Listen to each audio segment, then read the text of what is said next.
Inkuru y'uburyo akitso kicishije abantu batatu, igice cya 3. Ntibyatinze umwami aza kuzindukuka. Igihe yari atuje atekanye mu ngoro ye, abiru batangiye kumutekereza ibyabaye byose n'ukuntu imfungwa yarangije urwayinyonzwe.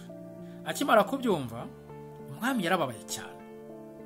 Niko kubaza icyabateye kumwica, maze nabo bahera ko bamwereka iteka yaciye riri mu rwandiko yasize yanditse, maze arumirwa ahitamo kurucararumira. Hanyuma y'ibyo umwami yabuze uko abigenza. Ahera ko ararakara cyane, ararubira. Ibyo byatumye ategeka ko bamuzanira umunyamabanga we ndetse na wa mutware w'umugambanyi, maze babanyongera imbere ye. Ngiye inkuru y'inshamugongo ivuga uburyo akamenyetso gato cyane k'akitso kagize uruhare mu iyicwa ry'abantu batatu bose, maze kagateza akaga gakomeye n'impagarara mu muryango w'abantu.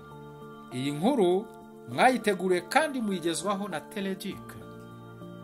Teleduc umuyoboro wanyu, Teleduc umuyoboro w'ubumenyi n'ubushishozi.